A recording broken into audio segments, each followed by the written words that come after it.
আসসালামু আলাইকুম রহমতুল্লাহি ওবারাকাতু ওয়াসসালামু ওয়াসসালাতু আলা আশরাফিল আম্বিয়া ওয়া নাবিয়িনা মুহাম্মদ ওয়া তাবিঈন ওয়া আজমাইন রাব্বি ইশরাহ লি সাদরি ওয়া ইয়াসসির লি আমরি ওয়াহলুল উকদাতাম মিন লিসানি ইয়াফকাহু কওলি রব্বি জিদনি ইলমা রব্বানা জিদনা ইলমা রব্বানা জিদনা ইলমা। আলহামদুলিল্লাহ, আমরা আজকে শুরু করতে যাচ্ছি সূরা মুলক। এখানে আমি ওস্তাদ নোমান আলী খানের যে রেকর্ডিং গুলো আছে সেই লেকচার গুলোকে ফলো করে ইনশাল্লাহ ক্লাসটা প্রেজেন্ট করার চেষ্টা করছি।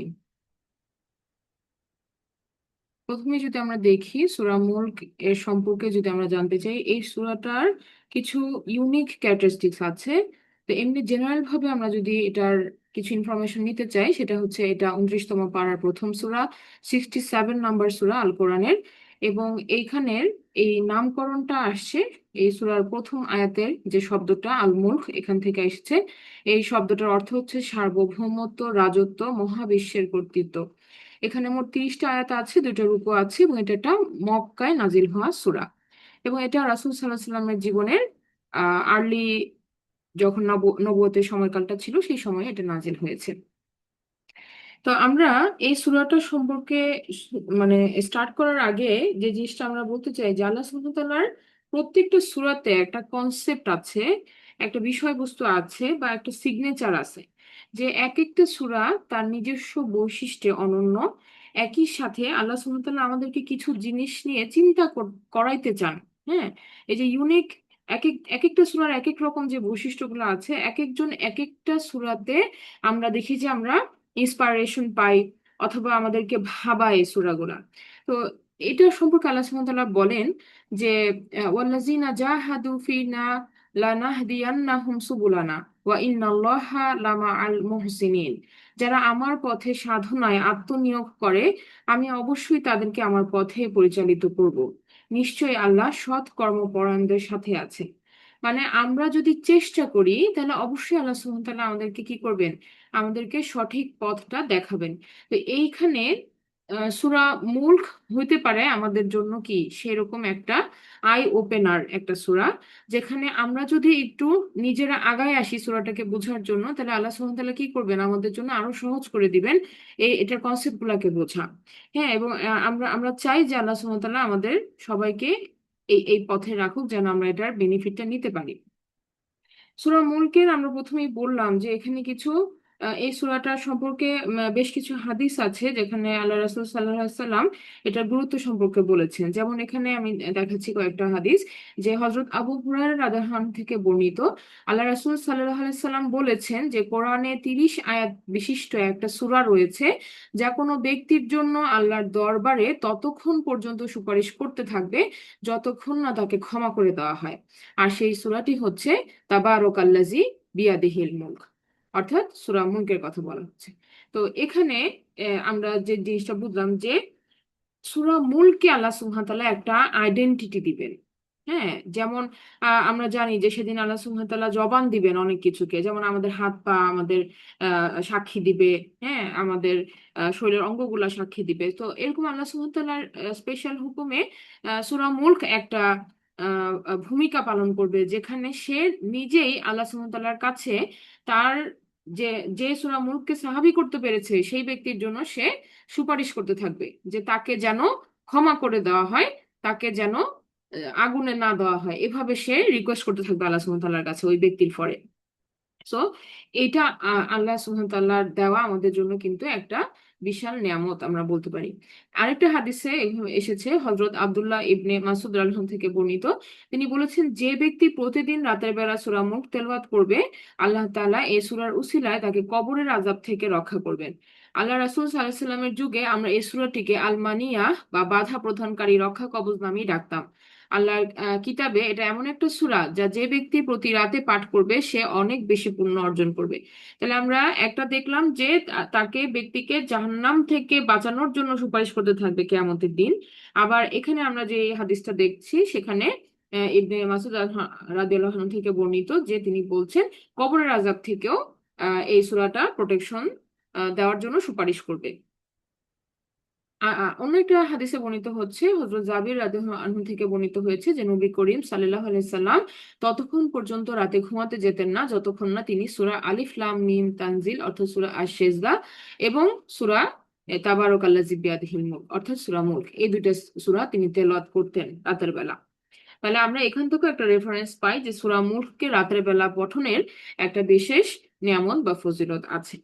তো আমরা যখন সূরাটাকে অ্যানালাইসিস করব, আমরা যখন এটাকে বোঝার চেষ্টা করব, আমরা দেখব যে এই সূরাটার মধ্যে কতগুলা কনসেপ্ট আছে, কতগুলা এটা ভাগে বিভাজিত। যেমন এখানে 6টা সেকশনে এই এই কনসেপ্ট গুলাকে আমরা দেখতে পাচ্ছি। এখানে আয়াত নাম্বার অনুযায়ী ভাগ ভাগ করে দেওয়া আছে। যেমন প্রথম সেকশনে আমরা দেখি যে আল্লাহ সুবহান তাআলার ক্ষমতা এবং আল্লাহ সুবহান তাআলার ক্ষমতার যে ধারাবাহিকতা বা অপরিবর্তনীয়তা, এই জিনিসটা এখানে আলোচিত হয়েছে। যে তিনি কিভাবে রুল করেন, তার তার ক্ষমতাটা কতখানি ব্যাপ্তি জুড়ে আছে, এই ব্যাপারগুলা প্রথম 4টা আয়াতে আলোচিত হয়েছে। সেকশন 2 আমরা যে দেখবো যে জান্নাত এবং জাহান্নামের একটা ব্রিফ, আমরা একটা ডেসক্রিপশন এখানে এই সূরাতে পাই। সেকশন 3 আমরা দেখবো যে একটা আমাদের সতর্ক বার্তা দেওয়া আছে যে কি হইতে পারে, আমাদের উপরে যে থ্রেট গুলা আছে, হ্যাঁ, যে আকাশ থেকে আপনাদের উপরে একটা আযাব আসতে পারে, ভূমিধসের মাধ্যমে আমাদের উপর আযাব আসতে পারে। তো আমরা কিন্তু কেউ সিকিউর নাই, যে একটা আল্লাহ সুবহানাহু ওয়া তাআলা আমাদেরকে সেই সতর্ক বার্তাটা এই মিডল সেকশনের দিকে, সেকশন 3-এর দিকে দিচ্ছেন। আবার সেকশন 4-এ আমরা দেখবো যে আমাদের জীবনটা খুবই ছোট, আল্লাহ সুবহানাহু ওয়া তাআলা সেই জীবনের উপকরণ গুলাকে নিয়ে এখানে আমাদের সাথে কথা বলতেছেন। আবার সেকশন 5-এ আমরা দেখি যে মানুষ যখন জিজ্ঞাসা করে যেটা কবে সত্য হবে, হ্যাঁ, এই ওয়াদাটা কখন সত্য হবে, যে প্রশ্নটা যুগে যুগেই মানুষ করেছে, তো তার আনসারটা কি, আল্লাহ সুবহানাহু ওয়া তাআলা কিভাবে সেই উত্তরটা দিতে বলেছেন এবং আমাদের চিন্তাটাকে কিভাবে প্রসেস করতে বলেছেন, এটা আমরা দেখবো সেকশন 5-এ। আর একদম সেকশন 6-এ যে আমরা দেখবো যে আমরা যে কত উইক, আমরা যে কত দুর্বল একটা সৃষ্টি, আমাদের ক্ষমতা যে আসলেই কত লিমিটেড, এই জিনিসটা সেকশন 6-এ যে আমরা দেখতে পাবো একদম লাস্টের দিকে। So, এই যে এই যে সেকশন গুলোকে আমরা ভাগ করলাম, টপিক গুলাকে আমরা ভাগ করলাম, আমরা একদম শেষে যে দেখবো যে কিভাবে প্রত্যেকটা টপিক একটার সাথে একটা রিলেটেড। হ্যাঁ, এই জিনিসটা একটা অসাধারণ ভাবে প্রত্যেকটা আয়াত লিংক হয়ে আছে একটার সাথে একটা। মানে এখানে আমরা যখন সাধারণভাবে পড়ি আমাদের কাছে মনে হয় যেন ধারাবাহিকতা নাই, কিন্তু আসলে আছে। হ্যাঁ, খুবই সুন্দর ভাবে এটা নিটেড, মানে বুনন করা হয়েছে খুবই সুন্দর ভাবে। এটা আমাদের বুঝতে সহায়তা করবে যদি আমরা গ্রাজুয়ালি, আস্তে আস্তে পুরো কনসেপ্টটা দেখার পরে আমরা আমরা আবার রিভিউ করব পুরো সূরাটাকে, ইনশাআল্লাহ আল্লাহ আমাদের জন্য সহজ করে দেন। তাহলে আমরা 1 নম্বর আয়াত থেকে আলোচনাটা শুরু করছি। আউযু বিল্লাহি মিনাশ শাইতানির রাজিম, বিসমিল্লাহির রহমানির রহিম। তাবারাকাল্লাযী বিয়াদিহিল মুলক ওয়া হুয়া আলা কুল্লি শাইইন কদির। তাবারাকাল্লাযী, আল্লাহ সুবহানাহু ওয়া তাআলা হচ্ছেন বরকতময়। এখানে ট্রান্সলেশনে দেখেন আল্লাহ সুবহানাহু ওয়া তাআলার নাম কোথাও নাই। তাবারাকাল্লাযী, বরকতময় হচ্ছেন তিনি, আল্লাযী বিয়াদিহিল মুলক, যার হাতে হচ্ছে সমস্ত মুলক, সমস্ত কর্তৃত্ব, সমস্ত রাজত্ব। তাহলে কোথাও আল্লাহ সুবহানাহু ওয়া তাআলার নাম এখন পর্যন্ত মেনশন হয় নাই। তাবারাকাল্লাযী, বরকতময় তিনি, বিয়াদিহিল মুলক, যার হাতে রয়েছে সমস্ত মুলক, ওয়াহুয়া আলা, এবং তার উপর বা তিনি হচ্ছেন, তিনি, ওয়াহুয়া এবং তিনি, আলা কুল্লি শাইইন কদির, প্রত্যেকটা জিনিসের উপরে, প্রত্যেকটা বিষয়ের উপরে বা প্রত্যেকটা বস্তুর উপরে, আলা কুল্লি শাইইন কদির, কদির মানে হচ্ছে ক্ষমতাবান, সুপ্রিম পাওয়ার, অথরিটি তিনি রাখেন। আমরা ওয়ার্ড বাই ওয়ার্ড বোঝার চেষ্টা করলাম। এখন আমরা এই আয়াতটাকে আরেকটু বোঝার চেষ্টা করি। তাবারক, যেটা আমরা শুরুতেই বললাম, এই ওয়ার্ডটা এত বিশাল, এটার বলতে পারেন পরিধি বা বিস্তৃতি, যে এটা নিয়েই কিন্তু আধা ঘন্টার উপরে আমরা কথা বলতে পারি। তো যদি আমরা খুব লেন্দি করবো না, আমরা টু দা পয়েন্ট কথা বলার চেষ্টা করতেছি। তাবারক কথাটা আমরা কিভাবে বুঝবো এটা কি আসলে বরকতময়? তাবারক কথাটার রুট ওয়ার্ড থেকে আসছে বারাকা শব্দটা, বরকতময়। তো বরকতময়, কিন্তু যখন এটা এই ফরম্যাটে আসছে, এই যে সামনে তা দিয়ে যখন তাবারক শব্দটা আসছে, এই বরকতটা বা এই বারাকাটা অনেক এক্সটেন্ড হয়ে গেছে।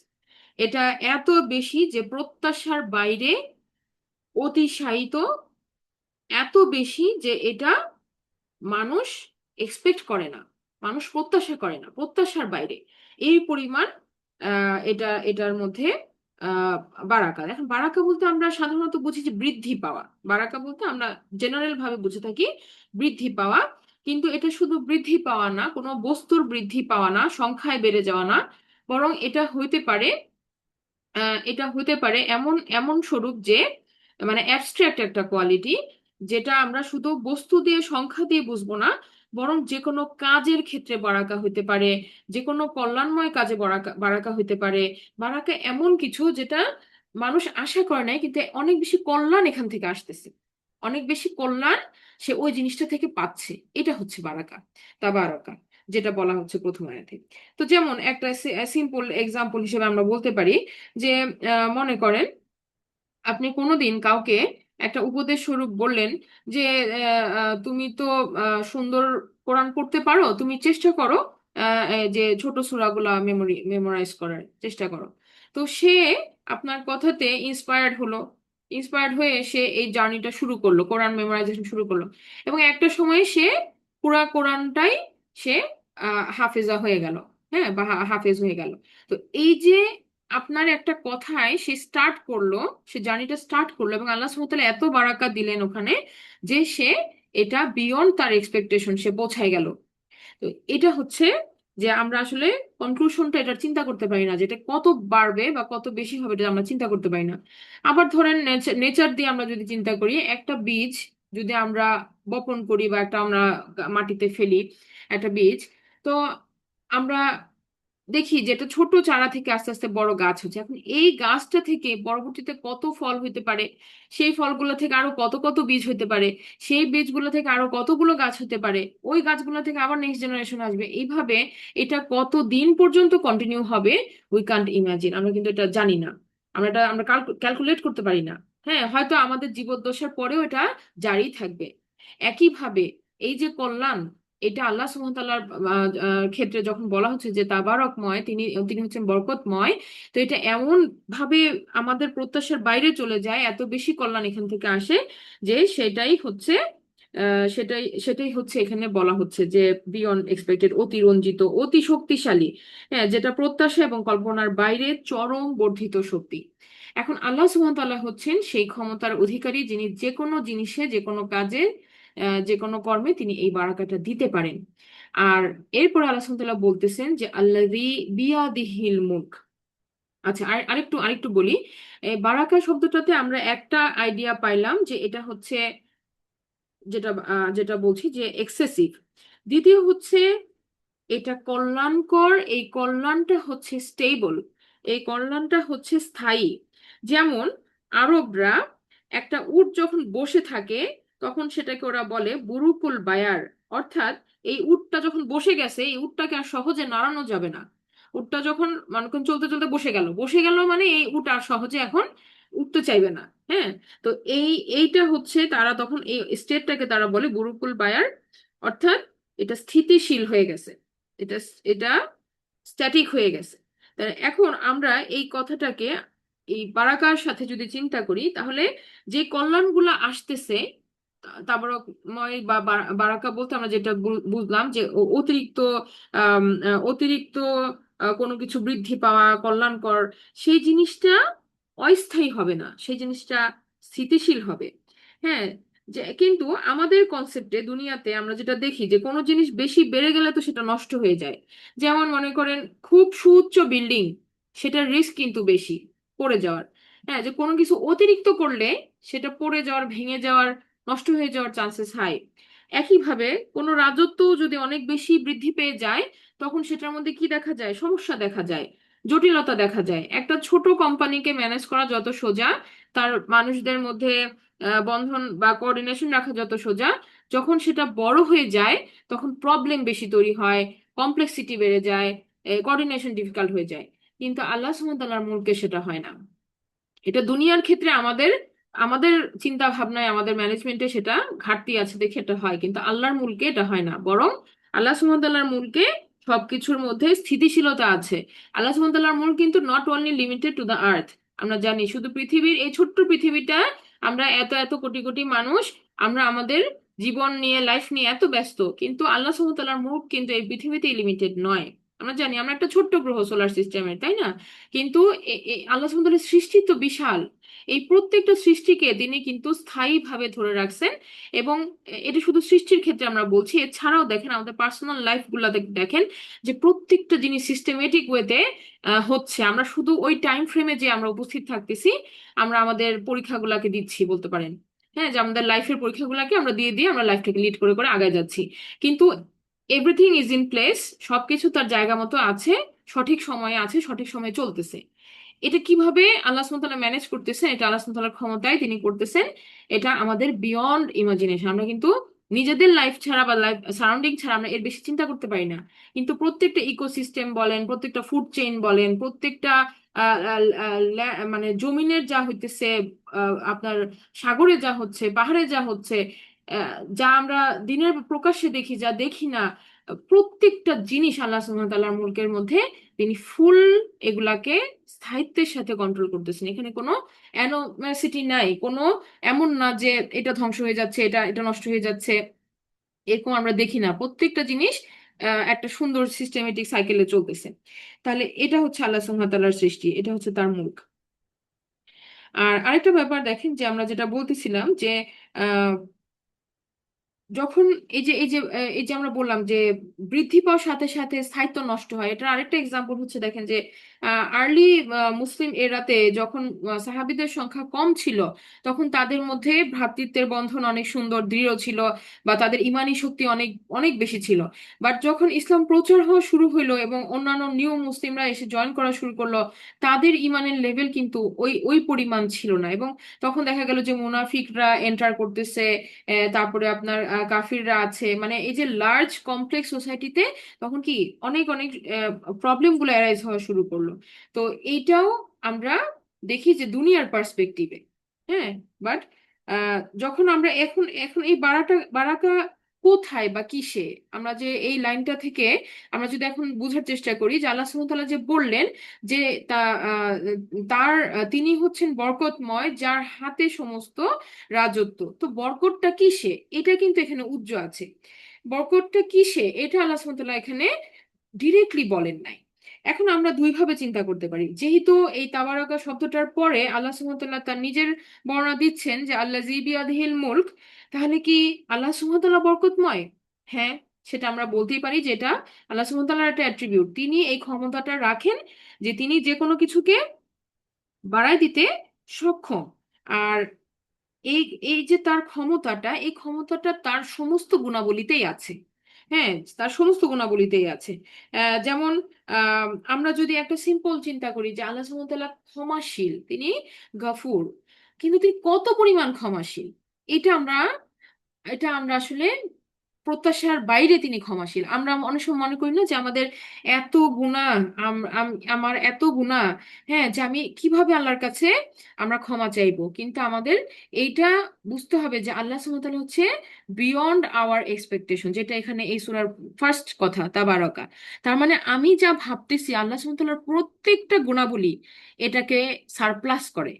আমার ভাবনাকে আমার চিন্তা শক্তির ক্যাপাসিটির থেকেও আল্লাহ সুবহানাহু ওয়া তাআলার গুণাবলীগুলো আরো বেশি। হ্যাঁ, তাহলে এটা হচ্ছে আল্লাহ সুবহানাহু ওয়া তাআলা আমার আমার ভাবনার থেকেও বড় ক্ষমাশীল, আমার ভাবনার থেকেও বড় হেকমতময়, আমার ভাবনার থেকেও তিনি বড় দান মানে রহমতকারী। এভাবে প্রত্যেকটা অ্যাট্রিবিউটসকে আমরা আহ, আহ, এই এই এই বর্ণনাতে ফেলতে পারবো। দ্বিতীয়ত হচ্ছে, আমরা যদি দেখি যে আল্লাহ সুবহানাহু ওয়া তাআলা তার সৃষ্টিতে বারাকা দেন।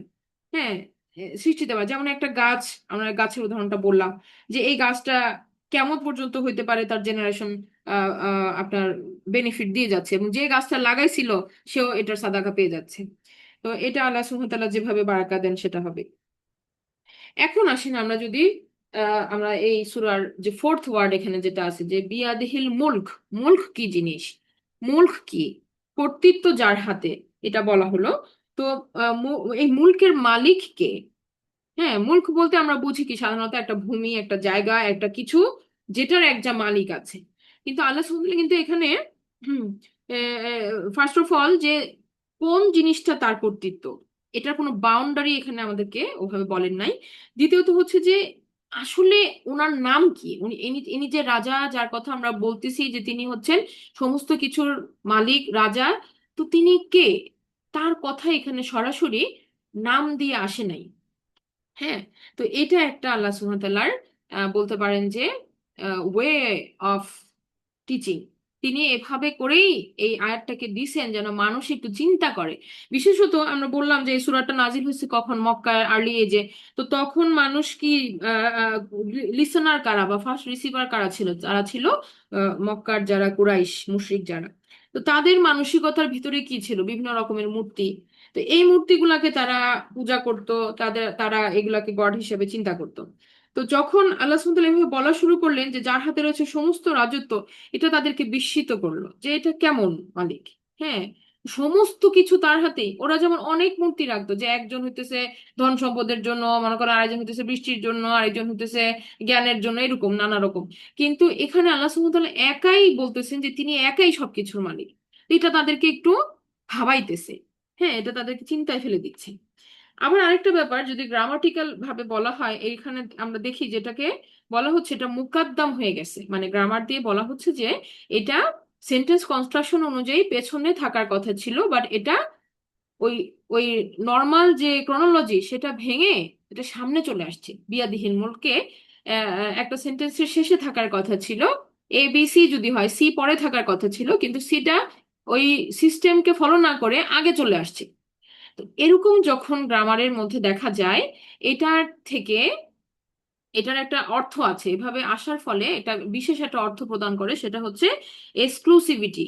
মানে এটা একমাত্র একচ্ছত্র অধিকারী তিনি, এই জিনিসটাকে বোঝায়। এই যে আমি বললাম একমাত্র, এই কোথাও কিন্তু আপনি অ্যারাবিক ওয়ার্ডে একমাত্র কথাটা এখানে পাবেন না।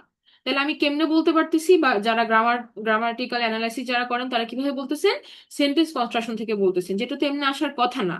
তাহলে কেন আসলো? যেমন সূরা ফাতিহাতে আমরা এরকম একটা এক্সাম্পল দেখি, ইয়াকা না'বুদু। ইয়াকা মানে কিন্তু একমাত্র নয়, কিন্তু ইয়াকা এমন একটা কনস্ট্রাকশন যেটা গ্রামার দিয়ে বলা হয় যে এই এইরকম ভাবে একটা শব্দ আসা মানে এখানে একমাত্র বুঝায়, এছাড়া আর কোনো ওয়ে নেই। হ্যাঁ, তো এইভাবে জোর দিয়ে বুঝাইতেছে। তো এরকম ভাবে আমরা এখানেও দেখি যে একমাত্র একচ্ছত্র অধিকারী হচ্ছেন আল্লাহ সুবহানাহু ওয়া তাআলা। এই একমাত্র কথাটা ডিরেক্ট ওয়ার্ড দিয়ে নাই, কিন্তু সেন্টেন্স কনস্ট্রাকশনের মাধ্যমে এটা আসছে। তো এখন আমরা যদি বুঝি যে মুলক শব্দের অর্থ হচ্ছে মহিমা, মহানতার একটা সম্ভাব্য অর্থ, যেটা আল্লাহ সুবহানাহু ওয়া তাআলার অন্যান্য গুণাবলীর ক্ষেত্র প্রযোজ্য। যেমন তিনি জালাল, তিনি গৌরবময়, তিনি ক্ষমতাধর, তিনি সমস্ত কুদরতের অধিকারী, তিনি সুলতান, রিজিকের উপরে তার সমস্ত কর্তৃত্ব আছে, তিনি শ্রদ্ধার অধিকারী, মর্যাদার অধিকারী। এমন কিছু নাই যেটা আমরা এই এই এই মুলক দিয়ে আমরা বুঝি না। মানে all in all power is in the hand of Allah সুবহানাহু ওয়া তাআলা। সমস্ত ক্ষমতা, যেটা আমাদের ওই যে প্রথমেই বললাম আমাদের ক্যাপাসিটির বাইরে, আমরা এটা এনকম্পাস করতে পারি না যে আসলে কতটুকু ক্ষমতার কথা আমরা এখানে বলতে চাচ্ছি। এখন এই মুলক সম্পর্কে আমরা যদি আরেকটু দেখি, আল্লাহ সুবহানাহু ওয়া তাআলা সূরা আলী ইমরানে মুলক নিয়ে একটা আয়াত আছে, আমরা জানি ফেমাস আয়াতটা, যে সেখানে বলা হচ্ছে কুলিল্লাহুম্মা মালিকাল মুলকি তুতিল মুলকা মান তাশাউ ওয়া তানজিউল মুলকা মিম্মান তাশা ওয়া তুইজ্জু মান তাশাউ ওয়া তুযিল্লু মান তাশা বিয়াদিকাল খায়র ইন্নাকা আলা কুল্লি শাইইন কাদির। বলুন, ইয়া আল্লাহ, তুমি সার্বভৌম শক্তির অধিকারী। তুমি যাকে ইচ্ছা রাজ্য দান করো এবং যার কাছ থেকে ইচ্ছা রাজ্য ছিনিয়ে নাও, এবং যাকে ইচ্ছা সম্মান দান করো আর যাকে ইচ্ছা অপমানে পতিত করো। তোমারই হাতে রয়েছে যাবতীয় কল্যাণ, নিশ্চয়ই তুমি সর্বময় ক্ষমতাশীল। তাহলে এখানেও আমরা দেখি যে আল্লাহ সুবহানাহু ওয়া তাআলা মুলকের সাথে তার ক্ষমতার কথা বলতেছেন। তাহলে একটা হচ্ছে রাজত্ব যেটা আল্লাহ সুবহানাহু ওয়া তাআলা মানুষকে দেন অল্প পরিসরে। হ্যাঁ, কেউ একটা জমির মালিক হইতে পারে, কেউ একটা দেশের মালিক হইতে পারে, হ্যাঁ, কেউ অনেক কোম্পানির মালিক হইতে পারে। এরকম ছোট ছোট রাজত্ব আল্লাহ সুবহানাহু ওয়া তাআলা মানুষকে দান করেন। এটা আল্লাহর দানে কেউ কেউ রাজত্ব কিছু কিছু পায়। আবার আল্লাহ সুবহানাহু ওয়া তাআলা রাজত্ব ছিনায়ও নেন।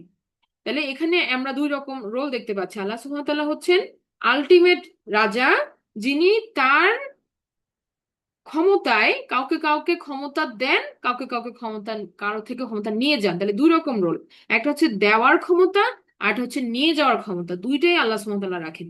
তাহলে এইটা হচ্ছে আল্লাহ সুবহানাহু ওয়া তাআলার পাওয়ার। আবার একইভাবে এই যে এটা আমরা আমরা যেটা বুঝি যে এই মালিকানা বলতে যে শুধু বিষয়াতির ইয়া, মানে শুধু যে জায়গা জমি সম্পদ টাকা পয়সা ম্যান পাওয়ার এটাই না, বরং আরেকটা জিনিসেরকে আল্লাহ সুবহানাহু ওয়া তাআলা দিয়ে থাকেন, সেটা হচ্ছে সম্মান মর্যাদা।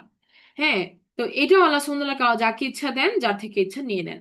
তো এই দুইটা ক্ষেত্রে আল্লাহ সুবহানাহু ওয়া তাআলা কি মানে তার পাওয়ারের একটা অংশ হিসেবে এই দুইটা এক্সাম্পলকে আমাদের সামনে তুলে ধরছে।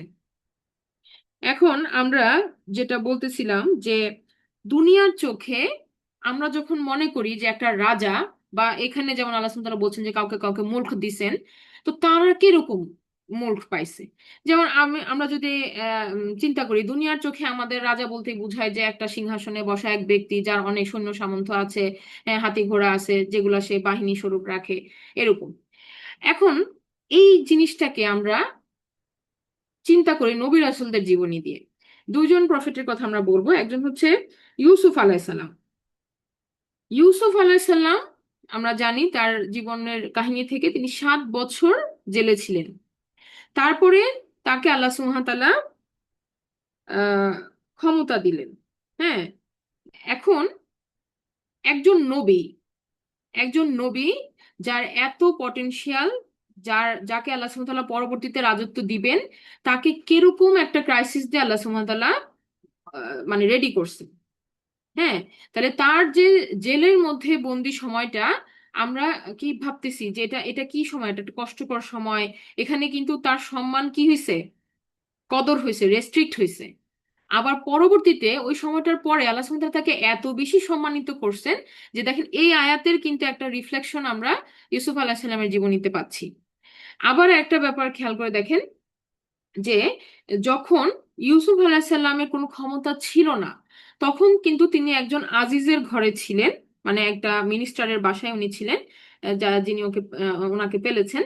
তো ওই সময় দেখেন যে ইউসুফ আলাহিসাল্লাম একজন নবী, কিন্তু তিনি কিন্তু তার তার মানে তার একক অবস্থান, তার আগে পিছে কোনো সৈন্যবাহিনী নাই।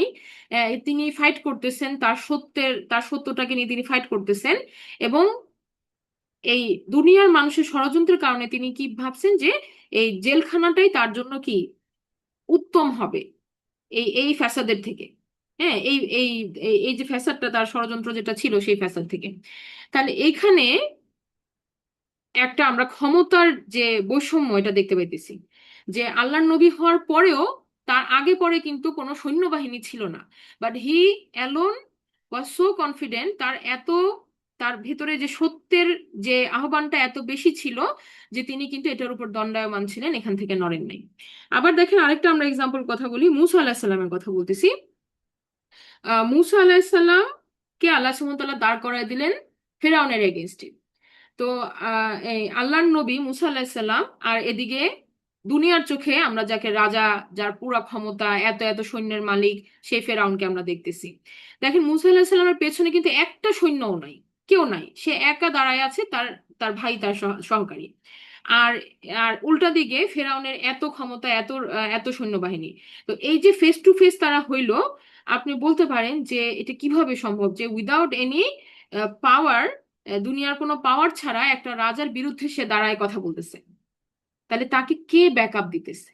ইউসুফ আলাইসাল্লামকে কে ব্যাকআপ দিছেন, আর মুসা আলাহিসাল্লামকে কে ব্যাকআপ দিছেন?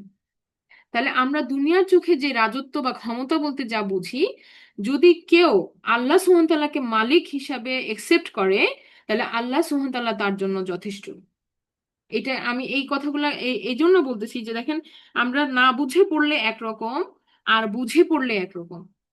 আপনার এই আয়াতটা নিয়েই আপনি সারা দিন ভাবতে থাকবেন, বা আমি ভাবতে বাধ্য হব যখন আমরা এটা বুঝবো যে একজন নবীকে আল্লাহ সুবহানাহু ওয়া তাআলা যে কনফিডেন্টটা দিলেন যে আল্লাহ সুবহানাহু ওয়া তাআলা তার ফরে আছে, আর কোনো ক্ষমতার তো তার দরকার নাই, আর কোনো সোলজারের তার দরকার নাই, আর হাজার বাহিনী থাকার পরেও কেউ কিন্তু নিরাপদ নয় আল্লাহ সুবহানাহু ওয়া তাআলার ক্যাপচার থেকে। তাহলে আমরা যে রাজার কথা বলতেছি, আমাদের যিনি মালিক, তিনি এতই ক্ষমতার অধিকারী যে তার একটা হুকুমেই সমস্ত কিছু চেঞ্জ হয়ে যাওয়া সম্ভব।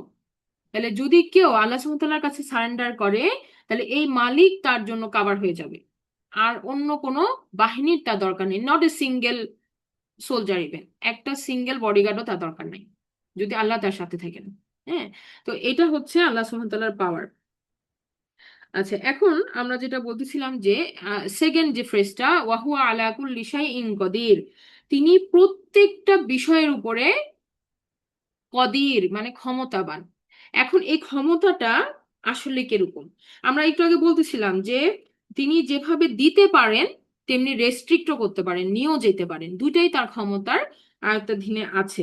শাস্তি দেওয়ার ক্ষমতাও তার আছে, আবার ক্ষমা করার গুণও তার আছে।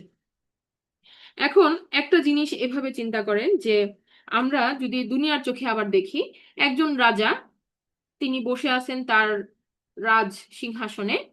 এখন কোনো একটা গ্রামে একটা গন্ডগোল হয়েছে, এই গন্ডগোলের খবরটা বা একটা বিদ্রোহ হয়েছে, এই বিদ্রোহের খবরটা রাজা পর্যন্ত আসতে কতগুলা মানুষকে বায়া হয়ে আসতে হবে। ওখানে মনে করেন দলনেতা আছে, দলনেতা এসে বলবে সেনাবাহিনীকে, সেনাবাহিনী এসে বলবে সেনাপ্রধানকে, সেনাপ্রধান যে বলবে মন্ত্রী মিনিস্টারকে, তারপরে যে আসবে রাজার কাছে। তাহলে রাজার কাছে আসতে আসতে এখানে কতটা সময় গ্যাপ হয়ে গেছে। তারপরে রাজা কি করবে? রাজা কি স্বয়ং ওখানে চলে যাবে, তার রাজত্ব মানে আসন ছেড়ে চলে যাবে ওই বিদ্রোহ মিটাইতে? না, সে পাঠাবে হচ্ছে তার সৈন্যবাহিনীকে, সৈন্যবাহিনী যাইতে লাগবে আরো সময়, এন্ড দেন এটা এই যে মাঝখানে যে গ্যাপ, এই গ্যাপটা দুনিয়াতে সব জায়গায় থাকবে। এটা কখনোই মানুষ তার নিজস্ব মানুষের ক্যাপাসিটিতে এটা মিট করা সম্ভব না। কিন্তু আল্লাহ সুবহান তাআলা হতেছেন এমন একজন মালিক যিনি তার প্রত্যেকটা সৃষ্টির in and out instant solve করতে পারেন বা জানেন। যেমন প্রত্যেকটা সৃষ্টি, যে আমরা প্রত্যেকে দুনিয়াতে যারা লিভিং আছি, তাদের সংখ্যাও কিন্তু আমরা জানি যে অনেক বেশি। হ্যাঁ, কত কোটি। তো এই প্রত্যেকটা মানুষের হৃদয়ের ঘটনা আল্লাহ সুবহানাহু ওয়া তাআলা জানেন, তাদের তাদের কি চিন্তা হইতেছে তা সেটা আল্লাহ সুবহানাহু ওয়া তাআলা জানেন। হ্যাঁ, এরপরে আমাদের যে আমাদেরকে নিয়ে যে আল্লাহ সুবহানাহু ওয়া তাআলা প্ল্যানিং, আমাদের লাইফ টাইমে যে যা কিছু হবে আমাদের সাথে সবকিছু আল্লাহ সুবহানাহু ওয়া তাআলা জানেন। তো তিনি এমন ভাবে ক্ষমতাবান যে প্রত্যেকটা জিনিস তার কন্ট্রোলে। হ্যাঁ, এবং শুধু তাই নয়, আমি তো আপনাকে দুইটা দুইটা দৃশ্য দেখাই। একটা হচ্ছে মানে ম্যাক্রো, আর হচ্ছে মাইক্রো। ম্যাক্রো মানে হচ্ছে আপনি যদি উপর থেকে দেখেন, আচ্ছা এত এত মানুষ তাদের লাইফ চলতেছে, এটা হচ্ছে উপর থেকে দেখা। আর যদি আপনি আরো মাইক্রোস্কোপিক ভাবে দেখেন, মানে আরো জুম ইন করে দেখেন, তাহলে দেখবেন যে আমার আপনার শরীরে যে কোষগুলো আছে, যে সেলগুলো আছে, এই প্রত্যেকটা সেল পর্যন্ত আল্লাহ সুবহানাহু ওয়া তাআলার হুকুমে চলতেছে। আমরা কিন্তু এই সেলের মানে নিউক্লিয়াসকে কন্ট্রোল করি না, আমরা এখানে ডিএনএ কিভাবে বিভাজিত হচ্ছে আমরা কন্ট্রোল করি না, কিন্তু আমাদের কোষ বিভাজন হইতেছে প্রতিনিয়ত, কিছু সেল মারা যাচ্ছে, কিছু সেল তৈরি হইতেছে, কন্টিনিউয়াস চলতেছে আল্লাহর হুকুমে। হার্ট চলতেছে আল্লাহর হুকুমে, লাং চলতেছে আল্লাহর হুকুমে, ফিল্টারিং হইতেছে আল্লাহর হুকুমে, হরমোন বের হইতেছে আল্লাহর হুকুমে। এগুলো আমরা কিন্তু বুঝি না, আমরা আমাদের কাজ নিয়ে আসি। কিন্তু আল্লাহ সুবহানাহু ওয়া তাআলা এগুলা কদি তিনি এগুলা মেনটেন করে দিচ্ছেন আমাদের জন্য, আমাদের চারপাশের জিনিসগুলাকে, আমাদের জন্য এনভায়রনমেন্ট গুলাকে, আমাদের রিজিক গুলাকে, আমাদের জন্য পরীক্ষা থাকলে সেটাকে, প্রত্যেকটা জিনিসের উপর তিনি কন্ট্রোল রাখেন। একটা সিম্পল এক্সাম্পল বলি, মনে করেন যে আপনার গাড়িটা রাস্তায় বের হয়েছে, তো আপনার কিন্তু কন্ট্রোল নাই, এটা অ্যাক্সিডেন্ট হইতে পারে। হ্যাঁ, আপনি আপনি অনেক চান এটাকে সেভ করতে গাড়িটাকে, কিন্তু আপনার কোনো কন্ট্রোল নাই এটার উপরে। কিন্তু আল্লাহ সুবহানাহু ওয়া তাআলা প্রত্যেকটা সৃষ্টিকে যেভাবে তিনি ইচ্ছা সেভাবে চালাইতে পারেন, তার 100% কন্ট্রোল আছে, ইনস্ট্যান্ট। ওই মুহূর্তে তিনি চাইলে পাকড়াও করতে পারেন, তিনি চাইলে ছাড়ও দিতে পারেন। হ্যাঁ, যেমন আল্লাহ সুবহানাহু ওয়া তাআলা কি করেন, তিনি অপরাধীদেরকে ছাড় দিয়ে রাখেন একটা সময়কাল পর্যন্ত, এবং তারপরে যে পাকড়াও করেন, যেমন ফেরাউনকে পাকড়াও করছেন। তো তো যতক্ষণ ছাড় দিয়ে রাখছেন ততক্ষণও কিন্তু সে আল্লাহর অথরিটির মধ্যেই ছিল। তো এই জিনিসটা যে আল্লাহ সুবহানাহু ওয়া তাআলা অলওয়েজ কেপাবল, কিন্তু তিনি কখন এটা এক্সিকিউট করবেন এটা তার ইচ্ছা। হ্যাঁ, ওয়া হুয়া আলা কুল্লি শাইইন কদির, তিনি প্রত্যেকটা বিষয়ের উপরে মাইক্রোস্কোপিক লেভেলও তার কন্ট্রোল আছে, আর ম্যাক্রোস্কোপিক তো আছেই, সবকিছুকে তিনি পরিচালিত করতেছেন একটা নিয়মতান্ত্রিক উপায়ে। তাহলে প্রত্যেকটা গ্যালাক্সিতে বলেন যা কিছু হচ্ছে, আমাদের ভূমিতে, সমুদ্রে, পাহাড়ে, জঙ্গলে, এবং কি মহাবিশ্বে, যা আমরা বললাম যে গ্যালাক্সিতে যা কিছু হচ্ছে, সমস্ত কিছু তার নিয়ন্ত্রণে আছে, এমনকি মানুষের হৃদয়গুলাও। তাহলে এরকম মালিক, আর আর there is no second one. হ্যাঁ, তিনি হচ্ছেন আহাদ। There is no second one, তার মতো আর কেউ নাই। আর আমরা কাদির শব্দটা তো আমরা বললামই যে শুধু দেওয়াই নয়, রেস্ট্রিক্ট করাটাও তার ক্ষমতার অধীনে পড়ে। আচ্ছা, আর একটা ছোট ইনফরমেশন আছে, আমি দেখি আমার কত সময় আছে। সময় আছে আর আমার আহ 3 মিনিট। আমি একটু যেটা বলি সেটা হচ্ছে যে তাবারকা শব্দটা দুইটা ওয়েতে এক্সপ্রেস হতে পারে, এটা গ্রামারের ভাষায়। একটা হচ্ছে যে ইনফরমেশন আমাদেরকে আল্লাহ সুবহানাহু ওয়া তাআলা এখানে দিছেন, যে এটা একটা ইনফরমেশন হইতে পারে। যেমন আমরা বলি যে সকল প্রশংসা আল্লাহর জন্য, এটা একটা ইনফরমেশন। আবার একই সময়ে আমরা যখন বিপদ থেকে উদ্ধার হই, তখন আমরা আবেগ হিসাবে আমাদের এক্সপ্রেশন দেই আলহামদুলিল্লাহ। যে আমি বাঁচছি একটা বিপদ থেকে, আমরা বলি না আলহামদুলিল্লাহ, তখন সেটা হচ্ছে কি, সেটা হচ্ছে আমাদের আবেগ। আর আরেকটা হইতেছে যে ইনফরমেশন। হ্যাঁ, আমি অবশ্যই স্বীকার করি যে আল্লাহ সুবহানাহু ওয়া তাআলার জন্যই সমস্ত প্রশংসা। তো এখানে এই তাবারাকাল্লাযী বিয়াদিহিল মুলক, এই ফ্রেজটা একটা হতে পারে আমাদের উপলব্ধি থেকে আমরা বলতেছি যে তিনি কি বিশাল রাজত্বের, এবং মানে তিনি কত বরকতময় যিনি এই বিশাল রাজত্বের মালিক। আমার উপলব্ধি থেকে আমি বলতেছি। আর এটা হচ্ছে আমি উপলব্ধি না থাকলেও আমি স্বীকারোক্তি করতেছি যে হ্যাঁ, অবশ্যই তিনি হচ্ছেন এই বিশাল রাজত্বের মালিক। তাহলে আমাদের একটা হচ্ছে হৃদয় থেকে আসে, আর একটা হচ্ছে আমাদের ব্রেন, আমাদের মন বলতেছে, একটা আমাদের হার্ট বলতেছে, আর একটা হচ্ছে আমরা অ্যাকনলেজ করতেছি আমাদের ব্রেন থেকে। আল্লাহ সুবহানাহু ওয়া তাআলা আমাদের ব্রেন এবং আমাদের হার্ট দুইটাকে এখানে উইন ওভার করছেন এই একটা সেন্টেন্স দিয়ে। যখন আপনি স্বীকার করলেন এবং যখন আপনি মন থেকে এটাকে বুঝে আপনি অ্যামেজড হয়ে গেলেন, তখন আপনার হার্ট এবং মাইন্ড দুইটাই কিন্তু সাবমিশন, আল্লাহ সুবহানাহু ওয়া তাআলার প্রতি সাবমিসিভ হয়েছে। হ্যাঁ, এবং আমরা এটা মানে রিয়েলাইজ করলাম যে আল্লাহ সুবহানাহু ওয়া তাআলার পাওয়ারের আন্ডারে আমরা প্রতি মুহূর্তে প্রতিনিয়ত আছি। আর এই সেন্টেন্সটা একই সাথে কাফেরদের জন্য একটা সতর্কবার্তা। তারা জানলো যে যারা আল্লাহর পক্ষে আছে তাদের মালিক কত পাওয়ারফুল, আর যারা আল্লাহর বিরোধিতা করতেছে, তাদের তাদের যারা যারা শিরিক করতেছে, আসলে ওই শিরিক গুলার এই রাজার সামনে কোনো ক্ষমতা নাই। তাহলে এটাও তাদের জন্য একটা ইনফরমেশন। তারা জানলো যে এই আল্লাহ সুবহানাহু ওয়া তাআলা যেই পরিমাণ পাওয়ারের কথা এখানে বলতেছেন, এটার সাথে তুলনীয় কোনো ক্ষমতা নাই। তাহলে এটা তাদের জন্য একটা থ্রেট, যে তারা মুসলিমদের সাথে যখন লড়াই করতে আসে, তাদের জানা উচিত মুসলমানদের মালিকের ক্ষমতা কত। হ্যাঁ, আল্লাহ আমাদের বোঝার এবং মানার তৌফিক দান করুন। তা আমরা আজকে 1 নম্বর আয়াত পর্যন্তই যেতে পারলাম, ইনশাল্লাহ উই উইল কন্টিনিউ। এটা আমাদের সময় নিয়ে করি আমরা, কিন্তু আমরা উপলব্ধি নিয়ে করি যেন আমরা বুঝি, ইনশাল্লাহ। আলহামদুলিল্লাহ, আমরা শেষ করছি। সুবহানাকা আল্লাহুম্মা ওয়া বিহামদিকা আশহাদু আল্লা ইলাহা ইল্লা আনতা আস্তাগফিরুকা ওয়া আতুবু ইলাইক। আসসালামু আলাইকুম ওয়া রাহমাতুল্লাহ। আচ্ছা, আমার